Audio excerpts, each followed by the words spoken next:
উত্তরায় milestone school and college ভবনে বিমান বিধ্বস্ত এবং হতাহতদের স্বাস্থ্য ব্যবস্থা নিয়ে অন্তর্বর্তীকালীন সরকারের স্বাস্থ্য উপদেষ্টা নূরজাহান বেগমের তীব্র সমালোচনা করেছেন জাতীয় নাগরিক পার্টির দক্ষিণাঞ্চলের মুখ্য সংগঠক হাসনাত আব্দুল্লাহ।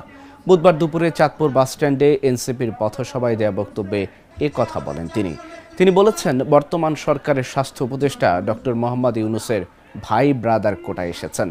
ডক্টর ইউনূসের স্বজনপ্রীতির সবচেয়ে বড় উদাহরণ স্বাস্থ্য উপদেষ্টা।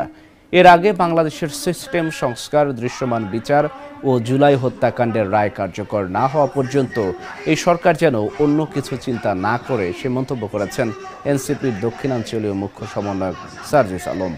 এদিন কর্মসূচির শুরুতে শহীদ পরিবারের সদস্যদের সঙ্গে সার্কিট হাউসে কুশল বিনিময় করেন এনসিপির কেন্দ্রীয় নেতা সার্জিস আলম ও নাসিরউদ্দিন পাটোয়ারি সহ অন্যান্য নেতারা।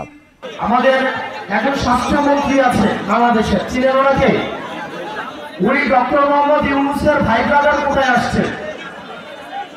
ডক্টর মোহাম্মদ ইউনূসের স্বজনপ্রীতির সবচেয়ে বড় এক্সাম্পল হচ্ছে স্বাস্থ্য উপদেষ্টা। সবসময় বলে আসছি, এই স্বাস্থ্য উপদেষ্টা এটা কোনো প্রয়োজন নাই। আপনারা দেখছেন ওনার কোন ধরনের অ্যাক্টিভিটি?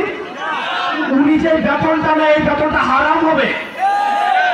উনি যে গাড়িটা চলে সরকারের টাকায়, এটা হচ্ছে জনগণের সাথে বেমানি। এই স্বাস্থ্য উপদেষ্টা এটা কোনো কাজের না। উনি কিচ্ছু বুঝে না। উনি স্বাস্থ্য ব্যবস্থা বুঝে না, উনি চিকিৎসা বুঝে না, উনি ইনস্ট্রুমেন্টাল, ওনার কোনো নলেজ নাই।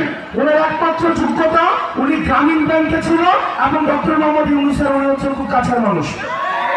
এটাই ওনার যোগ্যতা। এই স্বাস্থ্য উপদেষ্টা লইয়া আমরা কি করিব? এবং দুঃখজনক বিষয়, উনি নিজে চিকিৎসা করে সিঙ্গাপুর যায়। এই জনগণের যে টাকা পয়সা উনি বেতন দিচ্ছে সেগুলো রাষ্ট্রকর কোষাগারে জমা দিয়ে উনি অনেকগুলো পদত্যাগ করা উচিত। বিষয়, আমাদের স্বাস্থ্য ব্যবস্থা আগের মতো, আমাদের আইন শৃঙ্খলা ব্যবস্থা আগের মতো। আপনি দেখবেন আমাদের দেশের সিভিলিয়ানরা কখনো হিরো হয় না, যার কারণে আমাদের এই যে মাহিরিন ম্যাডাম, যিনি এই মাইলস্টোন কলেজের 20 জন শিক্ষার্থীকে নিজে উনি উদ্ধার করেছেন, পরবর্তীতে উনি নিজের জীবন চলে গিয়েছে। দলমত নির্বিশেষে আমাদেরকে কৃষিবাদের বিপক্ষে আমাদেরকে অবস্থান নিতে হবে।